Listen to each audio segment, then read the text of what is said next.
How's it going, guys, and welcome back to BL3's Forgotten, the series where I take a look at underused and not often talked about pieces of gear to determine whether or not they deserve to be remembered within the modern meta of the game or should be left behind and forgotten. And today we are taking a look at the Rebel Yell. If you'd like to farm the Rebel Yell for yourself, you're going to want to fast travel over to the Anvil on Eden 6 and continue on through the map until you make your way beyond the section where you first meet Tina, where you will take a left and carry on until you find this save station through this little tunnel. This is the save station that we'll be resetting from. Carry on through this section until you reach the big open area and make your way to the back where you can find the sty bullies. There are 2 sty bullies that can spawn, but if you reach the location too quickly, only one will spawn. If you want to get both spawns, wait about 5 to 10 seconds after that door slides upwards before running in, and while that is almost certainly more efficient to do, I usually just go for the single spawn. The Rebel Yell is a legendary Atlas assault rifle having completely locked parts, with this notably meaning that it is always locked to non-elemental damage and will only ever roll with tracker darts. The tard does show shock damage though, and this is the special effect of the Rebel Yell, being that its tracker darts deal shock damage. Aside from that though, they function exactly the same as normal tracker darts. The Yell has received a single buff, being a 143% weapon damage increase. The Rebel Yell doesn't really do anything, but it doesn't really do anything pretty well. Saying that again, but in an actual sentence that makes sense, this is one of those guns that's just a purple weapon with legendary stats. Even then, I think it's a little bit on the weaker side, but it is pretty far from bad. Which, I mean, I'm sure you can tell just from looking at the stats themselves. You have 16k damage, which is pretty reasonable, maybe a little bit on the lower side. However, when combined with that base 10.67 fire rate, it's pretty damn good, especially since all the other stats are pretty average for Atlas assault rifles. So you're not taking too huge of a hit just to have a gun that fucking burrs hard as shit. By far though, I do think that this gun was best on Zane. Not to say it was terrible or unusable on other Vault Hunters, Zane was just able to make use of that high fire rate single projectile nature of it the best. The Yell does fall off decently hard at True Guardian Takedown, but is definitely still functional. It works pretty much perfectly fine on any other tier of content though, so I'm giving it a pass there, mostly because I do honestly just really enjoy using this gun. Because as always with a lot of weapons like this, I like throwing it out there that very simple guns do have a place in Borderlands, as they're a wonderful contrast to a lot of the other goofier shit. If every gun has a crazy effect, that's how you end up with the weapon choice of Wonderlands. Sometimes it's fun to use a gun that just simply feels good to use, and the Rebel Yell is exactly that. It's simple, it's straightforward, and for that I enjoy it. That being said though, I really don't understand the purpose of the unique effect, to the point that I almost feel like I'm missing something, but I'm not. The reason it feels like that though is because this unique effect doesn't even really feel unique. It feels like they made this gun that's just a souped up purple rarity, and then they were like, man, we should tack at least something onto here. So they made the tracker darts, the part of guns that do no damage, shock damage for no reason. It still does no damage. This gun would be functionally identical to how it is right now if it just didn't have shock damage tracker darts. So while I do think this gun is fine, it definitely does have some room to be buffed, and personally I'd want that buff to focus on that special effect. Let's just make it a little bit more special and make it feel like something that actually warrants being there. And I think there's 2 ways to kind of go about doing this, either just buffing the damage of the tracker darts to make them actually deal a decent chunk of damage, hell, even maybe make it specifically increase that damage against shields to be able to chunk them down reasonably well, and then you can just start laying into their health bar with your regular shots. Or, and honestly I kind of like this idea better, make it sap those shields for yourself, taking the damage that you deal to them and using it to refill your own shields. I'm always a fan of more utility options in Borderlands, and I think this should fit that job perfectly well, while also carving out a bit more of a niche for itself, because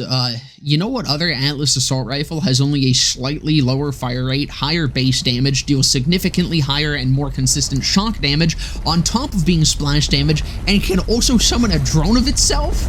Yeah, me neither. Overall though, the Rebel Yell is just another example of an incredibly simple gun that just simply works. I do think it has a very odd choice of a special effect, being not at all special and really not changing how this gun functions whatsoever. And while the Yell isn't a gun that I would ever recommend building specifically for, it does definitely benefit pretty heavily from being on a build or character that can really utilize what it has to offer. And on builds that don't do that, you're definitely gonna notice it feels a lot weaker. But that's gonna about do it for this one. I hope you guys enjoyed. If you did, vid, definitely consider leaving a like, comment, subscribe, all of that. Right after this video goes up, I will be live here on YouTube and also over on my Twitch channel, where there will be a link to down in the description below. And just under that is a link to my Discord server where you can come and join and hang out. But with that all being said, I hope to see you guys in the next one.